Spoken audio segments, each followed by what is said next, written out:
morning. Emotional investing versus strategic investing. What does that mean? Well, I'll give you an example.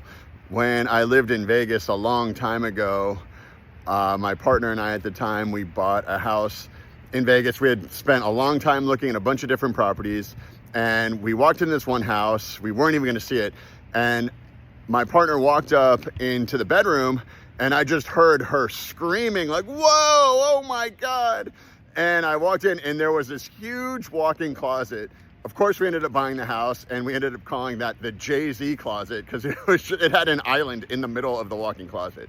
So that is a perfect example of emotional investing.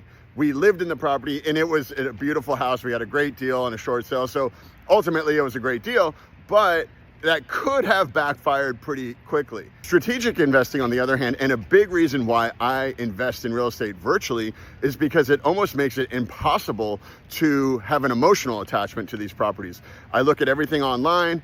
I invest in Little Rock, Arkansas. I've never been there. I never plan on going there. And when I look at the properties, I don't even get them inspected anymore. I look at pictures. My super agent, Lee Smith, takes a little bit of video, and I can pretty much make the call right there because it is very much, does it fit my property profile?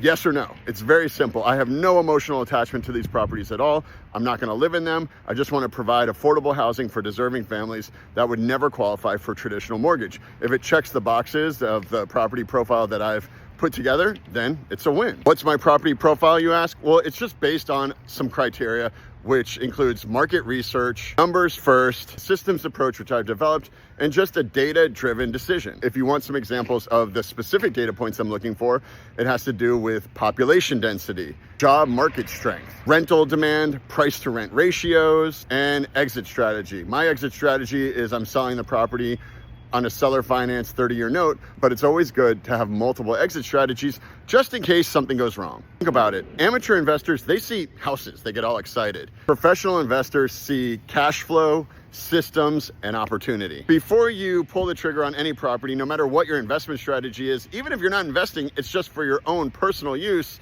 you want to fill out my property profile. Hit me up. I'll give it to you for free. It's part of my mentorship course, but I'll give it to you for free because I want to make sure you don't make a dumb decision like I have in the past. Ask yourself, are you investing with emotion or education?